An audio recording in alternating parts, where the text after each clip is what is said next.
सभी को नमस्ते। रतनपाल डोडियार, सहायक आचार्य हिंदी, हरिदेव जोशी राजकीय कन्या महाविद्यालय बांसवाड़ा। जैसा कि हमने पिछले समय में पढ़ा था सुंदरदास जी को, सुंदरदास जी ने गुरु की महिमा का वर्णन किया है। वहीं इन्होंने काल की विकरालता का वर्णन किया है। इसी के साथ उन्होंने मनुष्य को उपदेश भी दिए हैं। इसी क्रम में हम पद संख्या 11 को पढ़ने जा रहे हैं, 11 और 12, जिसमें उन्होंने देह एवं जगत की नश्वरता के संबंध में अपना मत व्यक्त किया है। और इस पद में स्पष्ट किया है कि यह हमारी देह है, यह हमारा शरीर और यह संसार नश्वर है। और इसी क्रम में नश्वर से पहले जिसको जिस ढंग से बनाया है भगवान ने, उस तरीके का भी यहाँ इन्होंने वर्णन किया है। वो कह रहे कि कौन भांति करतार किया है यह शरीर, यानी इस शरीर जो हमारा मनुष्य का जो शरीर भगवान ने बनाया है वो किस ढंग से बनाया, किस तरीके से बनाया, उस विधाता ने, उस करतार ने, उस भगवान ने। इस शरीर को हम देखें तो पावक के माही देखो पानी को जमावनो। एक तरफ तो इसमें आग है और आग के अंदर ही उन्होंने पानी को भी रखा है, पानी भी जम रहा है। या कहने का मतलब ये है पानी और आग एक साथ इस शरीर में रह रहे। यानी अगर देखा जाए तो हमारे शरीर में जहाँ तेज है उस तेज के साथ जल तत्व भी विद्यमान है। यही नहीं, नासिका, श्रवण, नैन, बदन, रसन, बैन, हमारी नाक का निर्माण भगवान ने किया है। हमारे श्रवण, कानों का निर्माण भगवान ने किया है, किस ढंग से किया है। नैन, हमारी सुंदर सुंदर आँखों का निर्माण भगवान ने किस ढंग से किया है। बदन, और उसके ऊपर एक चेहरे का निर्माण किया। रसन, और एक हमको जिह्वा दी है जिससे हम अपनी बात कर सके, अपने भावों को व्यक्त कर सके। उसी के साथ एक बेन, यानी उस जिह्वा के माध्यम से, उस जीभ के माध्यम से हम हमारी वाणी प्रकट कर सके और वाणी के साथ हम हमारी भावनाओं को, हमारे विचारों का आदान प्रदान कर सके। कितने अच्छे ढंग से सोच समझ करके भगवान ने इसका निर्माण किया है।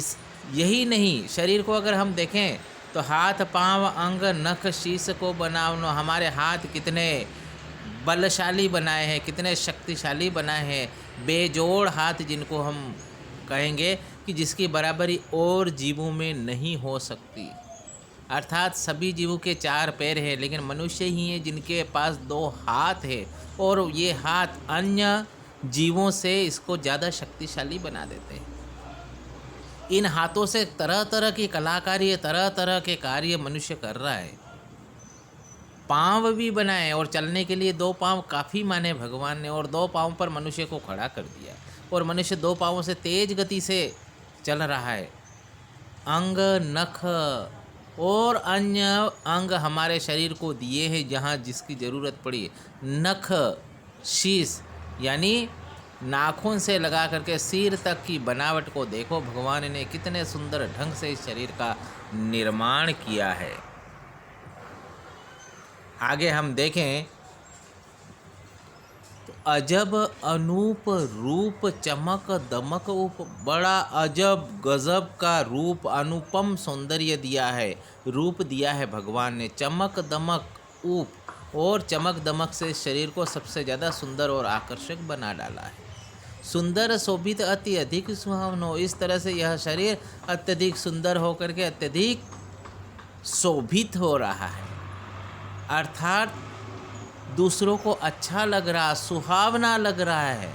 और अन्य जीवों के मुकाबले मनुष्य सबसे ज़्यादा सुंदर, सबसे ज़्यादा आकर्षक और सबसे ज़्यादा लुभावना लगता है।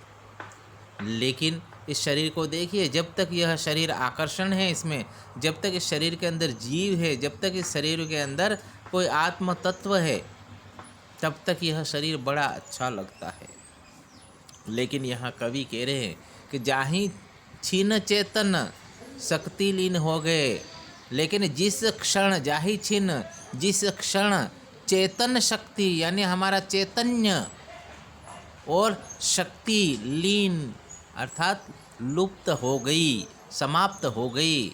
ताही छिन लागत है सबको अभावन। उसी क्षण ये शरीर जो है, जो बड़ा सुंदर, बड़ा आकर्षक, जिसके नैन नक्श कान सब बड़े सुंदर और आकर्षक लग रहे थे सबको, वो एक पल में सबको अभावनो मतलब अच्छा नहीं लग रहा है। ऐसा क्यों? क्योंकि इनका यही कहना है कि जिस शरीर से हम बहुत प्रेम करते हैं, उसको नष्ट होने में ज़्यादा वक्त नहीं लगता है। उस शरीर को अभावना, जो सुहावना लग रहा था, वो अभावना लग रहा, अरुचिकर लग रहा है, बेकार लग रहा है। उसको लगने में एक क्षण नहीं लगता। जैसे इस शरीर के अंदर का जो मूल तत्व समाप्त हो जाता है, चला जाता है, उसकी शक्ति लीन हो जाती है, तो यह शरीर बड़ा अभावना लगता है। ये यहाँ कवि का कहना है। और इस तरह से कवि का यही कहना है कि यह हमारा शरीर और यह संसार दोनों ही नश्वर है। और किसी भी इंसान को इस बात का भ्रम नहीं होना चाहिए कि हम जैसे हैं हमेशा वैसे ही रहेंगे, क्योंकि समय के साथ इसमें परिवर्तन होना स्वाभाविक है। यहाँ आगे के पद में अगर हम देखेंगे तो यहाँ पर कवि इसी क्रम में आगे कह रहे हैं कि जैसे ही मनुष्य मृत्यु को प्राप्त होता है तो स्थितियाँ क्या होती है। मातु तो पुकार छाटी कुटी कुटी रोवती है। बापू हूँ कहत मेरो नंदन कहाँ गयो। भैया हूँ कहत मेरो वहाँ आज दूरी भई। बहिन कहत मेरो वीर दुख दे गयो। कामिनी कहत मेरो शीस सिर ताज कहाँ। उन्हें तत्काल रोई हाथ में धोरा लयो। सुंदर कहत को ताही नहीं जानी सके। बोल तो हूँ तो सो यह छीन में कहाँ गयो। बहुत सुंदर वर्णन है इसमें। मनुष्य को यथार्थ अपने जीवन से परिचित करा दिया है। जीवन और मृत्यु के महत्व को यहाँ बता दिया गया है। कवि यहाँ कहना चाह रहा है कि जो कुछ समय पहले सबको बड़ा अच्छा लग रहा था, जिसे नैन नक्श का वर्णन, सुंदरता का वर्णन कवि पिछले पद में करके बता दिया, लेकिन वही इंसान जब मृत्यु को प्राप्त होता है, वही शरीर जब निष्क्रिय हो जाता है, उसकी शक्ति लीन हो जाता समाप्त हो जाती है, तब देखिए उसके परिजन पे क्या प्रतिक्रिया होती। मातु तो पुकार छाती, उसकी माँ तो छाती पीट पीट करके पुकार रही है, रोती है कि मेरा बेटा कहाँ गया। बाप हूँ कहत मेरो नंदन कहाँ गयो। पिताजी कहते हैं कि मेरा पुत्र, मेरा बेटा, मेरा नंदन कहाँ गया। भैया हूँ कहत मेरी बाहाँ आज दूरी भई। और जब भाई देखता है अपने भाई को मरा हुआ, तो वो कहता है कि आज मेरी बाहाँ मुझसे दूर हो गई। बहिन कहत मेरो वीर दुख दे गए। और बहन जब देखती है तो रोती है, विलाप करती है, और बस यही व्यक्त करती हैं कि मेरा वीर, वीर मतलब वीरा, और वीरा मतलब भाई, मेरा भाई मुझे आज बड़ा दुख दे करके चला गया। कहने का मतलब है इसके जाने से मुझे सबसे ज़्यादा दुख हो रहा है कि मेरा भाई अब मैं किसे कहूँगी। कामिनी कहत मेरो शीस सिर ताज कहाँ। और पत्नी जो है वो रोती बिलखती कहती है कि मेरे सिर का सिर ताज कहाँ चला गया। उन्हें तत्काल रो लगातार रोते हुए हाथ में धोरा ले, हाथ में धूल ले लेते हैं। अर्थात इस तरह से उनकी दशा बड़ी दयनीय हो जाती है जैसे ही उनका प्यारा जब मृत्यु को प्राप्त होता है। यहाँ सुंदरदास जी एक बात हमारे सामने प्रकट करते हैं, हमसे कुछ जानना चाहते हैं या कुछ कहना चाहते हैं। सुंदर कहत को ताही नहीं जानी सके। सुंदरदास जी कहते हैं लेकिन कोई उसे नहीं जान सका कि वह मरा कैसे, और मरने के बाद बोलत हो तो यह छिन में कहाँ गए। जो अभी अभी तो बोल रहा था, अभी अभी तो बातें कर रहा था, वो एक क्षण में कहाँ चला गया।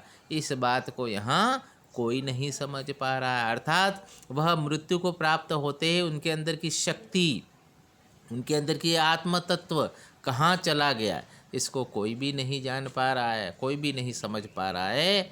और इस तरह से यह शरीर, यह संसार, यह मनुष्य सब नश्वर है और समय के साथ सब समाप्त हो जाते हैं, किसी को कहीं कोई पता ही नहीं चलता है। और इन दोनों पदों के अंदर हम देखेंगे तो दोनों ही पदों में शांत रस और प्रसाद गुण का प्रयोग यहाँ कवि के द्वारा किया गया है। तत्सम शब्दावली का भी इसमें प्रयोग किया गया है। और इस तरह से हम देखेंगे तो अनुप्रास अलंकार से परिपूर्ण इन दोनों ही पदों में मनुष्य को अपने यथार्थ से परिचित कराएगा, जहाँ जीवन, हमारा शरीर, यह संसार और मृत्यु, ये सभी तत्वों से हमें अस्तित्व का ज्ञान कराया गया है कि हमारा अस्तित्व कैसा है और क्षण में हमारे अस्तित्व की क्या स्थिति होती है। तो ये इस तरह से आज हमारा ये पद यहीं पूर्ण होता है। आप सबका बहुत बहुत धन्यवाद।